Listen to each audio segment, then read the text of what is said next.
1,00,000 మంది శివభక్తులతో కలిసి మహారుద్రాక్ష పూజలో పాల్గొనండి. వెంటనే కాల్ చేసి మీ పేరును నమోదు చేసుకోండి. నమస్తే, welcome back to Suman TV. Present మనతో పాటు ఉన్నారు పబ్లిక్ స్పీకర్ రజనమ్మ గారు. నమస్తే మ్యామ్. నమస్తే మేడం, నాకు ఒక డౌట్ వచ్చింది. ఇప్పుడు డ్రెస్ సెన్స్ అంటారు కదా, మ్యాచింగ్ అంటారు. లైక్ మనం పబ్కి వెళ్ళాం అనుకోండి, ఒక టైప్ డ్రెస్ వేస్తాం. మూవీకి వెళ్తే ఒక టైప్, అంటే డ్రెస్సెస్ చాలానే ఉంటాయి, కానీ ఖచ్చితంగా మన సెన్స్ అనేది అక్కడ యూజ్ చేస్తాం మనం. అది ఒక ఫంక్షన్కి వెళ్తున్నాం, పెళ్ళికంటే ఒక డ్రెస్. అదే ఆ పెళ్ళిలో ఫంక్షన్ లాగా డిఫరెంట్ ఫంక్షన్స్ ఉంటాయి. ఇప్పుడు మెచ్యూర్ ఫంక్షన్ అంటే ఒకటి, రిసెప్షన్ అంటే ఒకటి, మన డ్రెస్ కోడ్స్ వేస్తాం. ఒక ఇంట్లో పెళ్లి జరుగుతుందంటేనే హల్దీకి ఒక డ్రెస్సు, రిసెప్షన్కి ఒక డ్రెస్సు, పెళ్ళికి ఒక డ్రెస్సు, నైట్ ముహూర్తం టైంకి ఒక డ్రెస్సు, ఇన్ని మ్యాచింగ్స్ ఉంటాయి. సరే, ఎక్కడికైనా వెళ్తే ఇంత డ్రెస్ కోడ్ తీసుకునే అందరూ జనాలు గుడులకు వెళ్ళేటప్పుడు, అంటే టెంపుల్స్కి వెళ్ళినప్పుడు ఎందుకు డ్రెస్ కోడ్ పాటించటం లేదు? అక్కడ డ్రెస్ సెన్స్ అనేది ఎందుకు ఉండదా? డ్రెస్ సెన్స్ లేదా అక్కడ? అన్ని చోట్ల ఉపయోగిస్తున్నారు కదా, మరి టెంపుల్కి వచ్చినప్పుడు ఎలా రావాలనేది ఎందుకు తెలియటం లేదు అనేది నా క్వశ్చన్. మరి ఒక్కసారి దాని గురించి మాట్లాడుకుంటే, అంటే ఎవరిని మనం హర్ట్ చేయొద్దు, డ్రెస్ సెన్స్ గురించి మాట్లాడుతున్నాం కాబట్టి టెంపుల్స్కి వచ్చినప్పుడు ఎందుకు డ్రెస్ సెన్స్ ఫాలో అవ్వట్లేదు కొంతమంది? అందరూ లేరులేండి అలాగా. పట్టుపావడాలు వేసుకుని అవణీలు వేసుకుని వచ్చేవాళ్ళు ఉన్నారు, చక్కగా జడ వేసుకుని పూలు పెట్టుకుని వచ్చేవాళ్ళు ఉన్నారు. మొన్న నేను చూశాను, జీన్ ప్యాంటు మంచి టీషర్ట్ వేసుకుని ఒక అమ్మాయి ఇక్కడ వరకు జడ వేసుకొని వెళ్తుంది ఉద్యోగానికి. కట్ చేసేసుకోవచ్చు కదా, లేదు. ఆ అమ్మాయి ఒక ట్రెడిషన్ అంటే ఇష్టం ఉన్న అమ్మాయి, కానీ జాబ్ పరంగా ఒక కంఫర్టబుల్ కావాలి కాబట్టి ఆ కంఫర్ట్నెస్ కోసం అలా వేసుకుంది. నాకు బాగా నచ్చింది అమ్మాయి, నవ్వు వచ్చింది ఒక్క నిమిషం, ప్యాంటు మీద అంత పెద్ద జడ వేసుకుని వెళ్తుంటే. కానీ బట్ బాగుంది.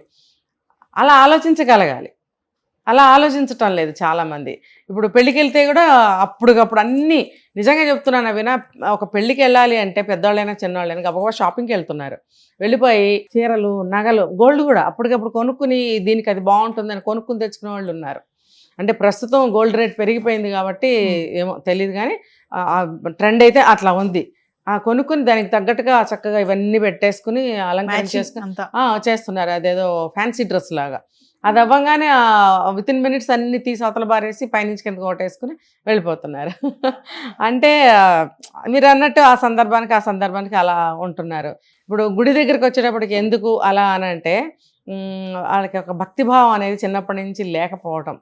ఏదో తల్లిదండ్రులు తీసుకెళ్తున్నారు కాబట్టి వెళ్తారు, దండం పడేస్తారు, గబగబా బయటకు వెళ్ళిపోతారు. అక్కడ కూడా ఫోన్లు మాట్లాడుతూ ఉంటారు.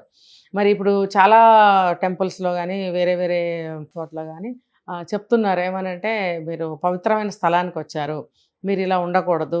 హారతి ఇచ్చి ప్రసాదం పెట్టే లోపల మధ్యలో కూర్చోబెట్టి పంతుళ్ళు చెప్తున్నారు, మీరు ఒక దైవ దర్శనానికి వచ్చారు, ఒక దేవాలయానికి వచ్చారు, ఒక పవిత్రమైన స్థలానికి వచ్చారు. వచ్చినప్పుడు మీరు ఒక భక్తిభావంతో ఉండాలి. మన భక్తిని ఎలా చూపిస్తాం? ఒక దండం పెట్టా, ఒక కొబ్బరికాయ కొట్టా, లేకపోతే ఏమన్నా అగరబత్తులు ఇచ్చా కాదు. మనం ఎదుటి వ్యక్తిని గౌరవించడం అంటే మనం మాట్లాడే విధానం కానీ, మనం కూర్చున్న విధానం కానీ, మనం ఏదైనా ఇస్తున్న పద్ధతి కానీ, ఆ ప్రజెంటేషన్ ద్వారా కూడా మనం చెప్పచ్చు. గుడికి వెళ్ళినప్పుడు పట్టు చీర, పట్టులంగా వేసుకుంటేనే భక్తి ఉన్నట్ట అని అంటే, నిజానికి శాస్త్రం అయితే అదే ఉంది. ఒక పట్టుబట్టకి ఉన్నటువంటి పవిత్రత అటువంటిది. ఒక శుభకార్యం అంటే, ఏ శుభకార్యానికైనా పట్టుబట్టలే ఎందుకు వేసుకుంటాము? ఆ పవిత్రత, ఆ హుందాతనం ఆ బట్టల్లో వస్తుంది.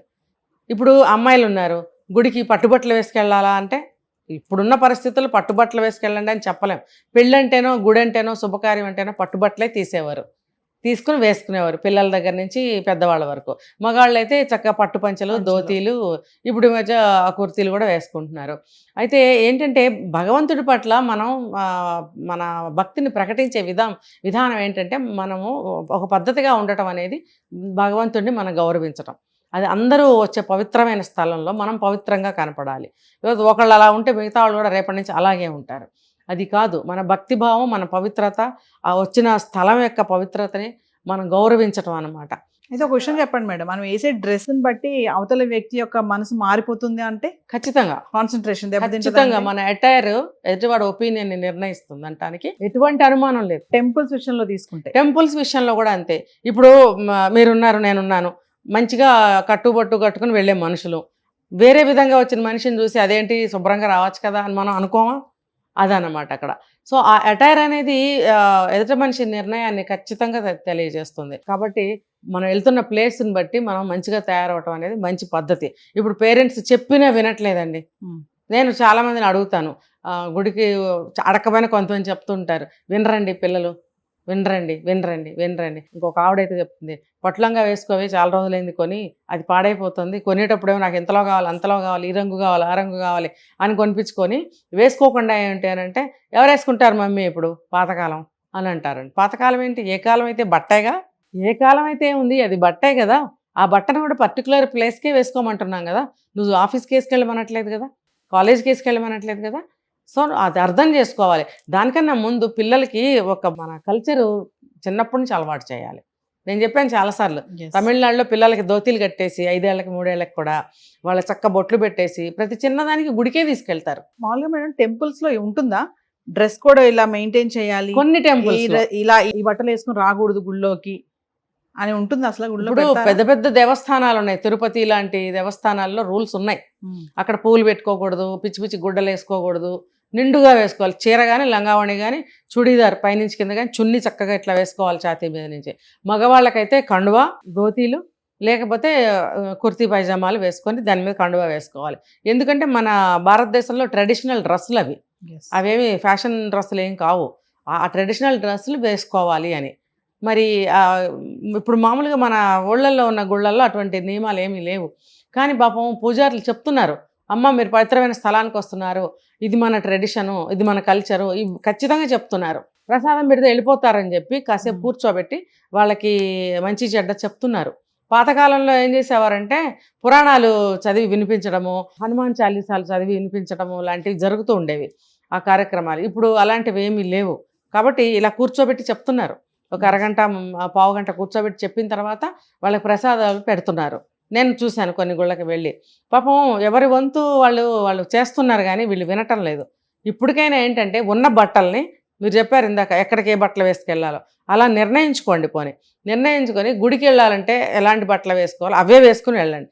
అవి వాటి ఖర్చు అవుతుంది, అంటే అవి వాడకం అనే ఖర్చు అవుతుంది, మీరు కొనుక్కుని వేస్ట్ చేసామని బాధ ఉండదు. అట్లానూ ఉంటుంది. ఆ గుడికి పట్టుబట్టలో లేకపోతే లంగావణియో చుడిదారో వేసుకెళ్ళినట్టు ఉంటుంది. మీరు ఆఫీస్కి మీరు ఎలా వెళ్తారో అది మీ ఇష్టం. అది అలా మెయింటైన్ చేసినట్టయితే మన కల్చర్ని గౌరవించిన వాళ్ళు అవుతారు, చూసి నేర్చుకునే వాళ్ళు కూడా ఉంటారు. Thank you.